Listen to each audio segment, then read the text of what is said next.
Deputy Landon Kuhn, San Diego County Sheriff's Department. And can you spell both names for me, please? Landonkuhn. Okay. And can you tell us, Deputy, what happened here this evening? Well, we initially got the call as an unknown injury accident. Came up here, and there were several vehicles and several people standing around the scene. They directed me toward the vehicle that we see behind us here.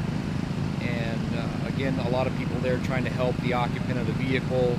He was pinned in there pretty good. And the fire department arrived shortly after I did, and they started to perform life-saving measures on him and get him out of the vehicle. I was able to speak to one witness who saw the accident happen.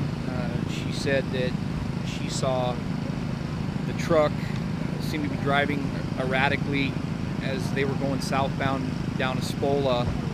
The vehicle was entering the center median, coming back into the number 1 lane, and it did that a few times until she finally saw the truck veer across both lanes of traffic and off here into the brush.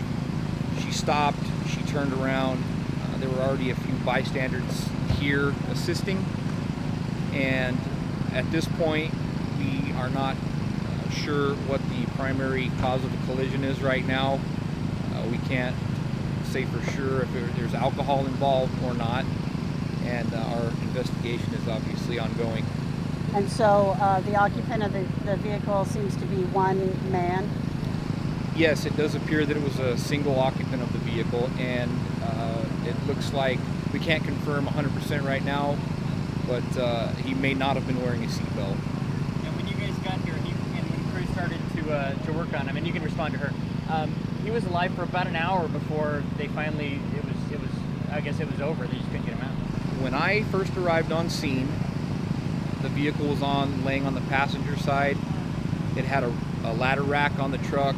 There was one bystander up on top. I also got on top. I could look down and see that the occupant's body was pinned on the passenger side of the vehicle. I could tell he was breathing. He was not responsive.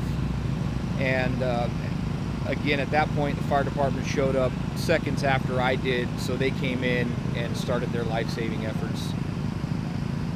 It's tough to see when, when they had such a difficult time getting in there and just couldn't get in. Right. It's a big machine, and unfortunately, when it gets involved with trees and things like that, bad, nasty things can happen. Tell us a little bit about, I suppose, did it seem like speed was a factor here, or the swerviness?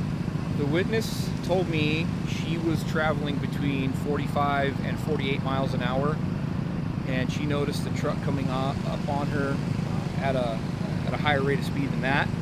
So the speed was probably a factor. At this point, we don't know how fast he was going.